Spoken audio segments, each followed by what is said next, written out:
niinue kwa imani, nisimame, nipande milima yote.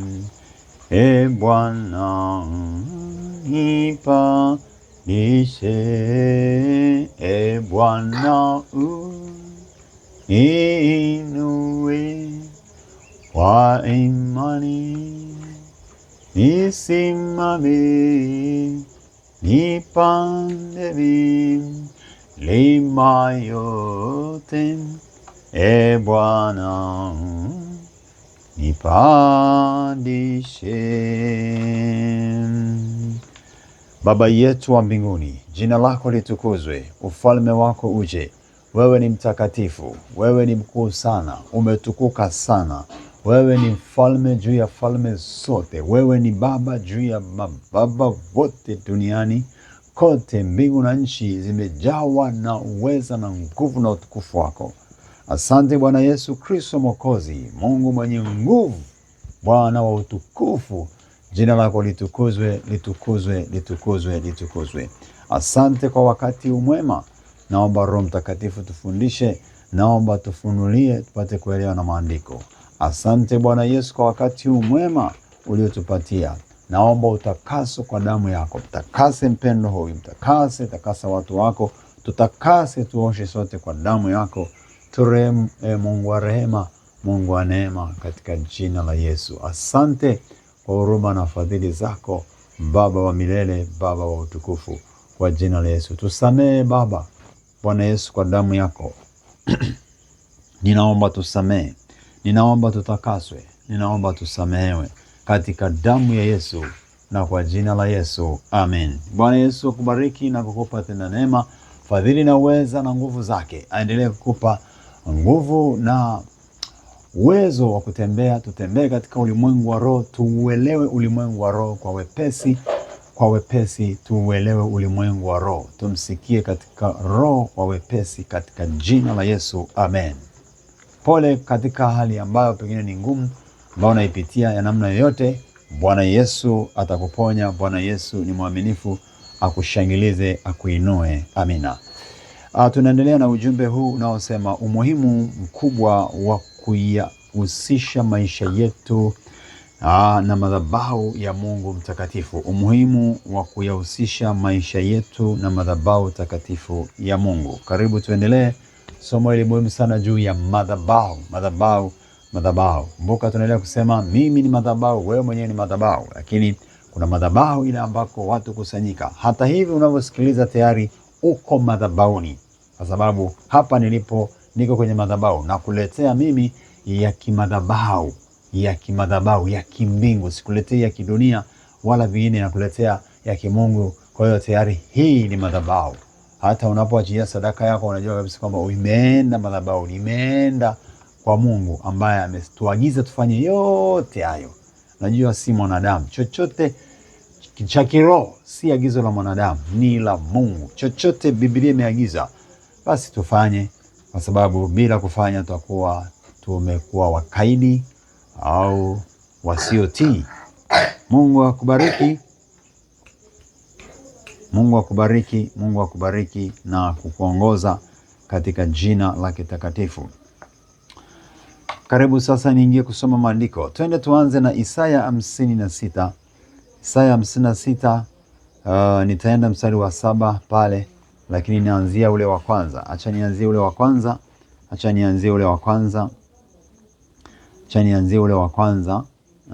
Anasema hivi, Isaya 56, mstari wa kwanza.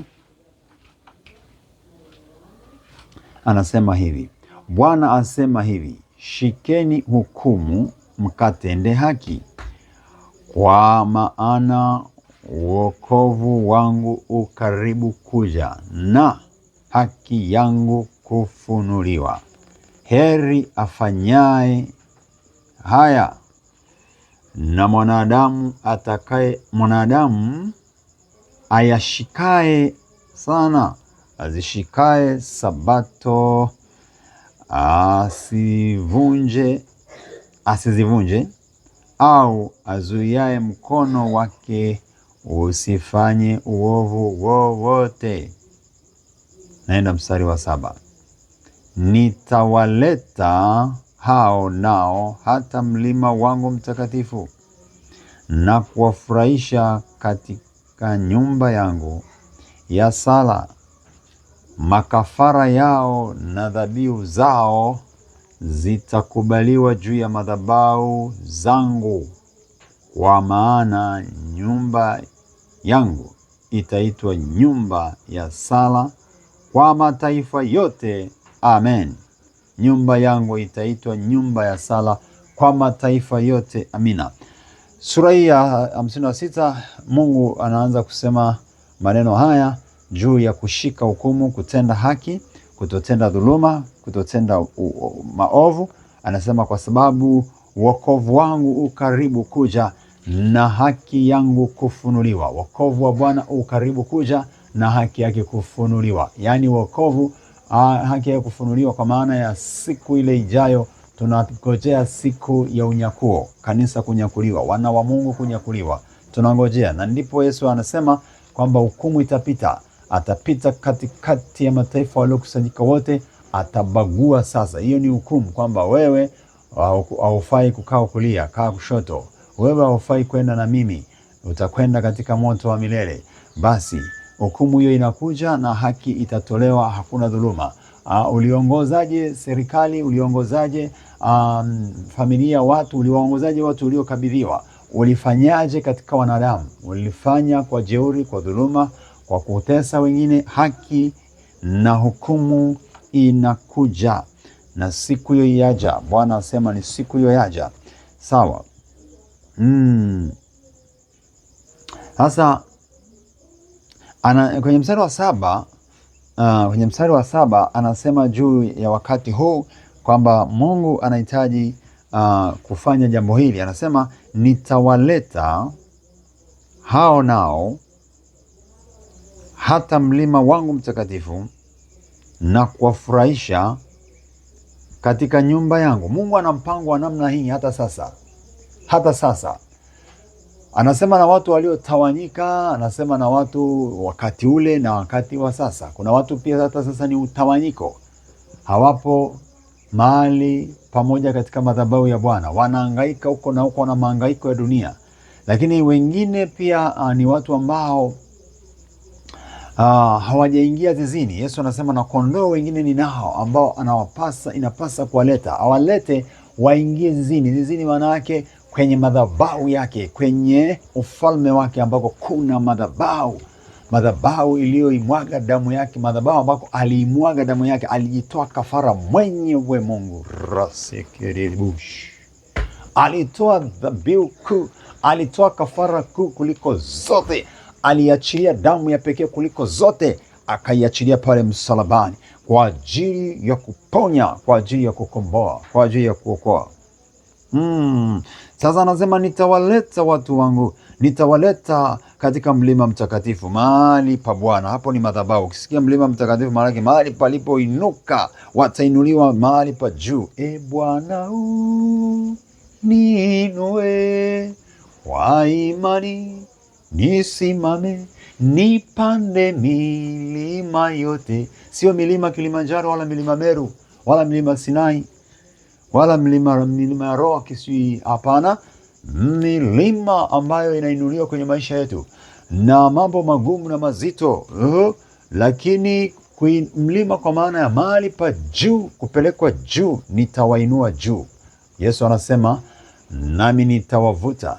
Anasema nikiinuliwa juu ya nchi, nitawavuta wote waje kwangu. Ni kuinuliwa mahali pa juu. Sasa tunapoishi duniani na mara baada ya hapa dunia kumalizika muda wake, tunainuliwa juu na Bwana. Tutapaa pamoja naye. Tunakwenda kwenye madhabahu nyingine ya mbinguni. Mbinguni kuna madhabahu. Mbinguni kuna madhabahu. Kuna madhabahu ya kipekee iko katika mbingu. Anasema katika kitabu cha Ufunuo, iko madhabahu nyingine ambayo hiyo tutaiendea pia. Tutaiendea huko na kumtukuza Bwana huko katika hiyo madhabahu ambayo iko mahali pa juu kabisa kule mbinguni. Tutakwenda kwenye hiyo madhabahu kwa ajili ya kuendelea kumwabudu Mungu huko, kumtukuza Mungu huko, kumsifu Mungu huko na kuketi pamoja naye kwa furaha, kwa shangwe kuu kabisa kabisa. Iko madhabahu ambayo iko kule mbinguni, iko kule mahali pa juu. Basi ni kwa utukufu wa Mungu. Naam, atukuzwe Bwana Mungu wa majeshi, mfalme wetu. Anasema nitawaleta katika nyumba yangu. Katika Isaia anasema nitawaleta katika mlima wangu. Alafu anasema na kuwafurahisha katika nyumba yangu ya sala. Katika nyumba ya sala Bwana anasema atafurahisha watu. Kwa hiyo kumbe, katika madhabahu, katika nyumba ya ibada pana furaha.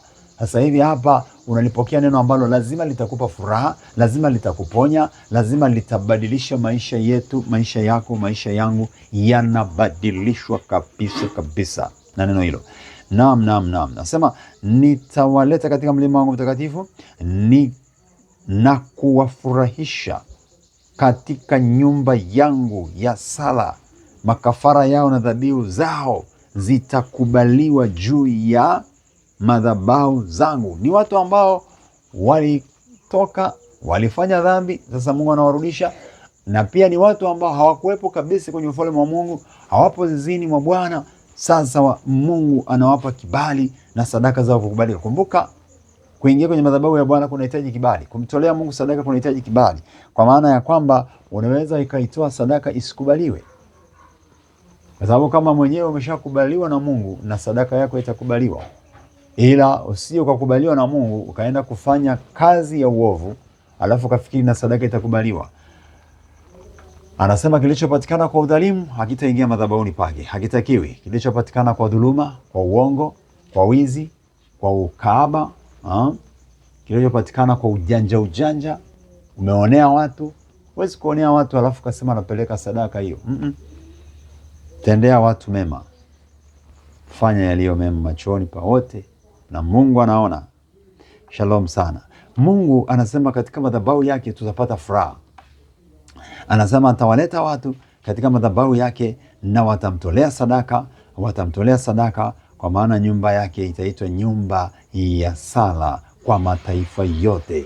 Watu watafurahi, mataifa yote wanatakiwa kuwa na madhabahu ya Mungu aliye mtakatifu, kwa sababu kuna madhabahu zingine ambazo zinatakiwa kuondolewa katika maisha ya mwanadamu, Kwa hiyo Mungu wetu anataka tuwe katika madhabahu yake, madhabahu iliyo takatifu. Tuwe katika madhabahu yake, madhabahu iliyo njema takatifu. Anasema hapo tutapata furaha, hapo na sadaka tutatoa, hapo tutafurahishwa. Naam, anasema nyumba yake ni nyumba ya sala, mahali pa kumwabudu, mahali pa kumtukuza. Kitabu cha Waamuzi sura ile ya 2 na mstari wa 2 mpaka wa 3. Waamuzi sura ile ya 2,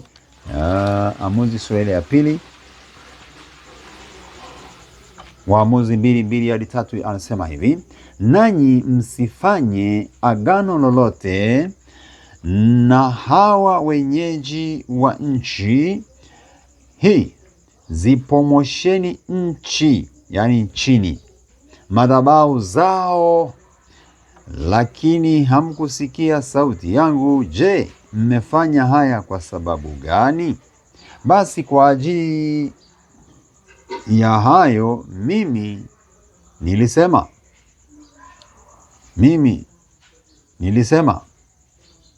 zaidi, mimi sitawafukuza watoke mbele zenu, lakini watakuwa kama miiba bavuni mwenu, na miungu yao itakuwa ni tanzi kwenu. Naam. Naamini umepata kitu hapo tayari. Nanyi msifanye agano lolote. Wanaagizwa wana wa Mungu, taifa la Mungu, watu waliopendwa na Bwana. Bwana kwa sababu anatupenda, aliwapenda na sasa anatupenda. Israeli wa sasa anasema tusifanye agano lolote na wenyeji wa nchi tunakokaa, au maana yake watu wa dunia wasio na roho wa Mungu, wasio mcha Bwana. Tusifanye agano la uovu, la uharibifu na wao. Lakini pia angalia urafiki unaofanya, kwa sababu unaweza ukawa unaweka urafiki na huyo mtu kibiashara, kikazi, kimaisha, kumbe ana madhabahu ambazo yanazitumikia. Sasa kama ana madhabahu anazitumikia, anakuambukiza na vitu vyako vitaingia kwenye madhabahu yake. Kwa hiyo kunatakiwa kujilinda pia, kwa sababu rafiki uliye naye ni vizuri kuchunguza na kujua maisha yake, madhabahu yake anayoiabudu. Ni muhimu sana jambo hili, ni muhimu sana jambo hilo, si la kupuuzia, ni la muhimu sana. Rafiki yako, madhabahu ya huyo rafiki ni muhimu sana kujua, ni muhimu sana, muhimu sana sana kabisa. Madhabahu ya rafiki kabisa ni muhimu, ni muhimu sana, kwa kuwa pasipo kujua ni hatari, inaweza kukuingiza kwenye shida, inaweza kuingiza kwenye shida. Ni muhimu sana, ni muhimu sana, ni muhimu katika jina la Yesu, ili kujiepusha na uharibifu ambao waweza kabisa kuwa kwa mtu huyo, madhabahu anayeabudu. Sasa hapa Mungu anawaambia kwamba msije mkaingia kwenye maagano na watu wenye madhabahu ambazo zina maagano mengine. Kwenye madhabahu kuna agano, kwenye madhabahu yote ina maagano. Sisi madhabahu ya kwetu ya Yesu ni agano la milele, agano, na tumeingizwa kwenye agano. Tumtumikie Bwana katika roho, hatumtumikii katika sheria tena wala katika mwili. Tunamtumikia kwa roho, tunaenenda kwa roho. Tuna agano la milele kwamba tumefungwa naye milele, yani tumeunganishwa naye milele, hata tuacha milele, na sisi hatumwachi milele. Simwache Bwana. Damu yake ni damu ambayo ni milele, yani inakomboa, inatakasa, ni ya milele tena, hakuna kubadilika. Ni agano la milele hilo. Anasema basi msiziporomosheni au zibomweni madhabahu zao. Akawaagiza wazibomoe madhabahu zao. Mstari unaoendelea anarudi kuwalaumu. Mungu anasikitika kwa sababu hawajafanya hivyo kama alivyoagiza. Basi kwa ajili ya hayo Kwanza mstari wa pili anasema, lakini hamkusikia sauti yangu. Je, mmefanya haya kwa sababu gani? Manake waliingia kwao, wakachukuliana nao, hawakujali. Lakini kumbuka, Ibrahim alipotoka tu aliambiwa bomoa, nenda kajenge madhabahu. Ibrahim alipotoka kwa baba, kwa ndugu, kwa nchi yake, Mungu akamwambia nenda. Katika kitabu cha Mwanzo sura ya 12 kuanzia mstari wa kwanza, unaona Ibrahim haraka anajenga madhabahu. Ni kwa sababu hii sasa, kwamba mahali unaendapo kuna madhabahu nyingine. Sasa angalia, usije ukaingia kwenye agano na madhabahu za watu. Usije ukaingia agano na mtu, kwa sababu tumesema hapa, mpaka na mimi nimeendelea kuiandika hapa kwamba jua madhabahu ya rafiki yako ni ipi. Madhabahu ya huyo rafiki yako ana madhabahu gani? Ni madhabahu ya Mungu, ni madhabahu hai au mfu, madhabahu takatifu au sio? Ni muhimu ili usije ukatekwa. Anasema ninyi hamkufanya hivyo. Sasa sikiliza Mungu anavyokasirika. Basi kwa ajili ya hayo mimi nilisema, Mungu anasema nilisema zaidi, anasema mimi sitawafukuza watoke mbele yenu. Sasa Mungu anasema sasa hao adui nitawaacha, lakini watakuwa kama miiba mbavuni mwenu, na miungu yao itakuwa tanzi kwenu. Watakuwa kama miiba. Hebu fikiri miiba inavyochoma choma. Watawachoma choma, watawatesa, watawasumbua. Kwa sababu hamkunisikia, yani Mungu anasema kwa sababu hamjanisikia, kwa sababu hamjatii maagizo yangu, basi mtaingia kwenye matatizo makubwa na hao watu. Mtaingia kwenye matatizo makubwa na watu hao, kwa sababu ninyi hamkutii kile nilichowaambia, hamkutii yale maagizo yangu. Basi mtaingia kwenye matatizo, mtaingia kwenye shida, kwenye taabu. Mtaingia kwenye taabu, mtaingia kwenye shida, kwenye shida. Ni hatari, ni hatari ni hatari sana, ni hatari sana. Naam, kwa hiyo ndio madhara ya kuto kumtii Mungu na kuwa na marafiki ambao wana madhabahu zingine. Ndio sababu sisi maisha yetu tunasema tuyahusishe, tuyang'ang'anize, tuyaweke sana madhabahuni pa Mungu. Uhusiano wetu na Yesu uendelee kuwa karibu sana. Ni nyakati za mwisho. Kama hujaokoka, okoka. Achana na udanganyifu wa dunia. Achana na mambo. Dunia ina mambo ya ajabu. Fikiri Tanzania iliyokuwa imetulia. na mambo yaliyokuja kutokea ya ajabu kabisa, ya kinyama. Ni mambo ya dunia iko inaenda mwisho, imeenda mwisho, iko mahali pabaya. Ungefikiri Tanzania ingeyafanya mambo yaliyofanyika? Mauaji ya ajabu, damu za watu kumwagika, na watu wanachukulia kawaida tu, wanaona sawa tu. Na kanisa alionyeshi kusimama kwa ukali juu ya mambo kama haya. Si salama. Sawa, anasema kwa sababu hiyo nitaacha sasa. Mtapigika, mtateswa, mtapata shida. Mungu anasema na mimi adui sitamuondoa, atawatesa. Kwa sababu hamjaiangalia madhabahu yangu, hamjakaa madhabahuni pangu, na mmeziacha madhabahu zao. Mmeziacha madhabahu zao. Ni kama sasa ambavyo tunashindwa kusimama imara, kanisa, watumishi, kukemea kwa nguvu zote, kwa umoja wetu, kukemea mambo mabaya yanayoendelea katika dunia hii, kuyapinga kwa nguvu moja. Wengine wanaogopa kwa sababu ya mshahara, wanaogopa watakosa mshahara. Sasa kama ni mtumishi wa Mungu afu unaogopa tena habari ya kukosa pesa, habari ya kukosa mshahara, hiyo ni hatari sana, sio salama. Mungu atusaidie sana, Mungu aturehemu, Mungu aturehemu. Anasema nitaacha adui watakutesa. Kwa hiyo mpendwa, angalia usije ukakaa na rafiki ambaye Mungu atakukasirikia. Angalia usifanye maagano na rafiki au na watu au na malango au na eneo ambako hasira ya Mungu itawaka. Atamuachia adui ya kutesi, akupigi. Ni muhimu sana kujihadhari. Ni muhimu sana kujihadhari. Angalia usifanye agano na wenyeji wa nchi ile, mahali ulipo, hapo unapoishi, mahali ninapoishi mimi, mahali tutakapoenda, mahali pengine popote tutakapoenda. Tusije tukaruhusu agano na watu wa madhabahu nyingine. Tuwe na agano na watu wa madhabahu iliyo pamoja nasi, iliyo ya Yesu Kristo. Hao ndio tule nao agano, hao ndio tuwe na urafiki nao wa karibu, wa kufanya biashara nao na mambo mengine. Si hatusemi tuwachukie wengine, tuwapende, tuwasaidie, lakini kwa habari ya kuambatana nao na kuamini 100%, alafu unafanya kazi nao na pesa zako zinaingiliana nao na vitu vyao lazima tujitenge mbali. Lazima tuwe na makini sana. Hapo kwa makini pia, usije ukaonekana umechukia mtu au umemdharau. Tusidharau mtu, lakini lazima tukae naye makini, kwa sababu vinginevyo yeye atatuangamiza. Shetani atakuwa amepata mlango, alafu mambo yataharibika. Kwa sababu Biblia inatuambia tuwe makini. Shalom. Bwana Yesu atukuzwe sana. Bwana atukuzwe sana. Na kuna jambo lingine nataka tulione katika kitabu cha Mwanzo 35. Mwanzo 35. Kuna mambo mazuri sana yanatokea pale. 35 mstari wa 6 hadi wa 12. Mwanzo 35 mstari wa 6 hadi wa 12. Basi Yakobo akafika Luzu ulio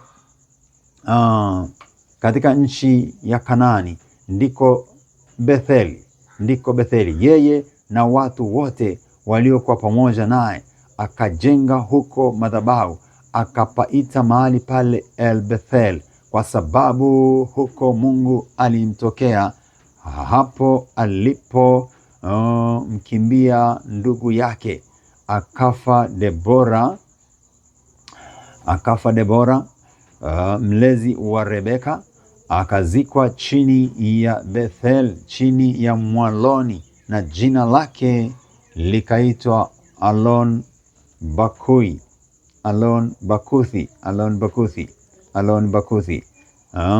Maana yake mwaloni wa vilio, mahali pa vilio.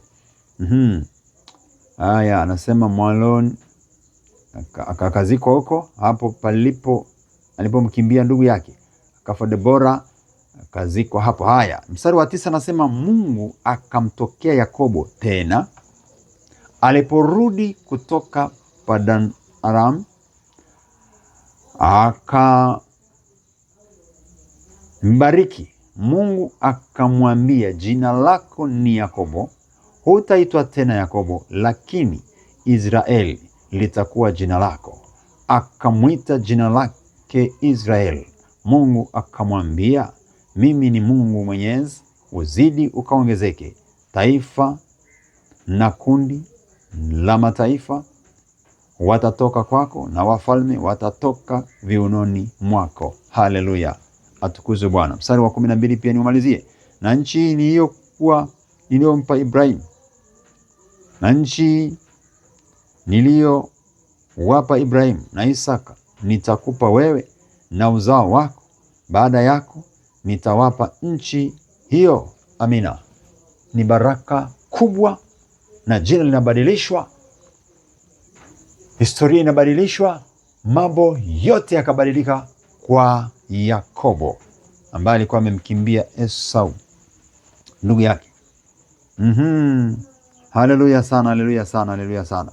Mambo yanabadilishwa makubwa, historia yake inabadilishwa, mfumo wa maisha yake unabadilishwa wote, na ni kwa sababu ya kukubali kumjengea Bwana madhabahu ambayo inahamisha maisha ya mtu kutoka madhabahu zingine, kutoka tabia nyingine, kutoka hali nyingine mbovu, inamleta kwenye uungu, anakuwa na tabia za kiuungu, anakuwa na agano na Mungu mtakatifu. Na huyu alipofanya hivyo, mpaka jina la mahali linabadilishwa, panaitwa Betheli. Manake Mungu alimtokea hapo, Mungu wa Betheli. Betheli manake ni mahali ambako alikutana na Mungu. Yakobo alimsikia Mungu akisema, alisikia sauti ya Bwana, alikutana na Bwana, wakasema naye, akapatengeneza, pakajengwa na madhabahu, pakaitwa Betheli. Akasema pataitwa Betheli, na Mungu anambadilisha jina, na Mungu anambarikia.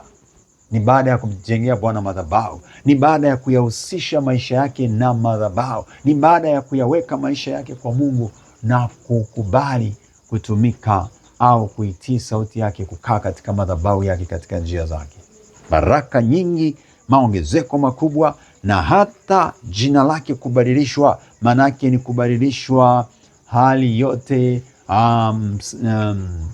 msimu ni kubadilishwa, kila kitu cha maisha yake. Mfumo aliokuwa nao unaondolewa, anapewa mfumo mwingine, kwa sababu na jina linabadilika. Jina linapobadilika, kuna mambo mengi yamebadilika kwenye maisha ya huyo mtu, mengi, kiroho, kimwili, mengi.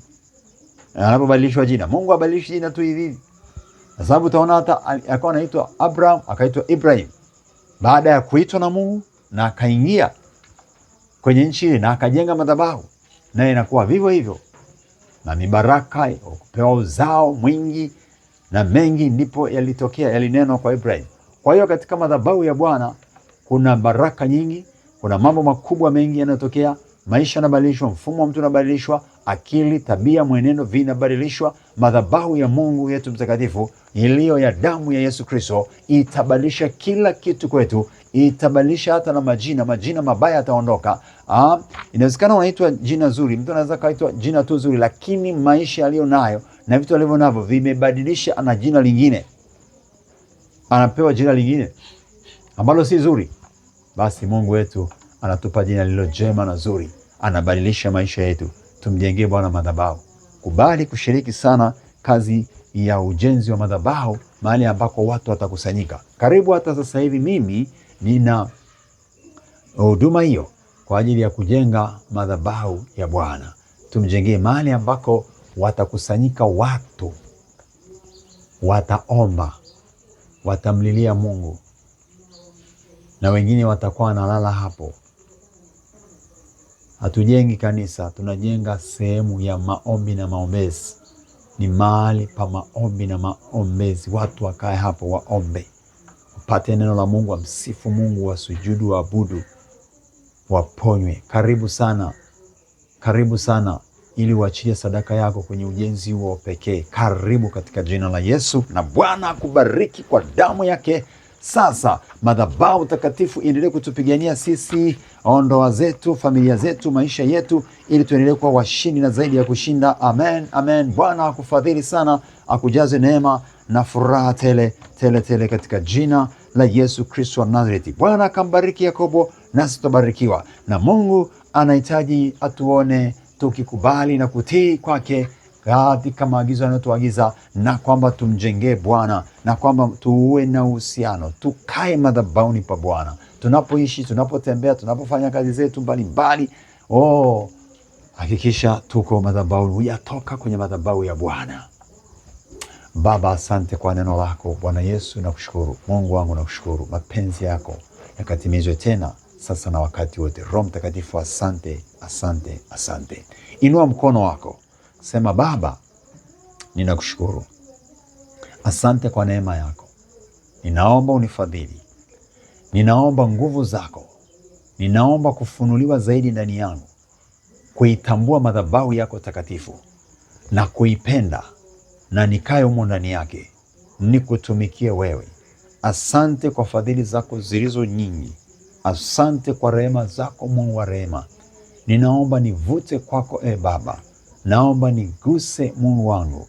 Naomba uniponye kwa huruma na rehema zako. Ninakataa yote ya dunia. Ninaomba nivute kwa uweza wako. Niwezeshe, Bwana, historia yangu ikabadilishwe, jina langu likabadilishwe, lile jina ovu likaondoke, lile jina la siri nililoitwa likafutike, likaondoke. Bwana, ukabadilishe kabisa kila kitu kwangu. Ninaomba kibali cha kukaa kwenye madhabahu yako na kuijenga madhabahu pamoja na watakatifu wengine. Ninaomba Bwana, vita iliyoko ya kimadhabahu ya kuzuia kutoa sadaka, ya kuzuia kukujengea, ya kuzuia kukuabudu, na iharibike na isambaratishwe katika jina la Yesu wa Nazareti aliye itoweke kwa jina la Yesu. Endelea kuomba tu sasa, endelea kuomba. Bwana akufunulie, Bwana akuangazie. Nami ninaamuru kwa jina la Yesu, lolote la ufalme wa giza na madhabahu zake zinazoshindana nasi, naziporomosha, nazivuruga, ziachie majina, ziachie nafsi, ziachie kibali kwa jina la Yesu wa Nazareti.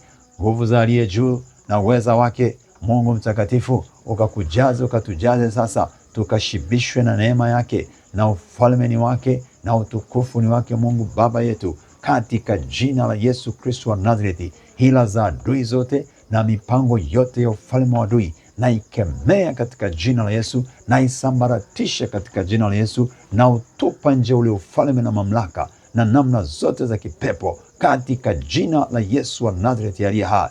Damu yako Yesu Mwokozi, naomba ikanene mema, ikanene uzima, ikanene baraka, nguvu na uweza utokao juu katika jina la Yesu Kristo wa Nazareti. Kaza kuzimu na mauti na ziharibike. Nguvu ya madhabahu ya kimiungu yoyote ile inayoendelea kushambulia maisha ya watakatifu wana wa Mungu, na iharibike na kudhoofishwa sasa, isiwe na uhalali wala nafasi tena katika jina la Yesu wa Nazareti aliye hai.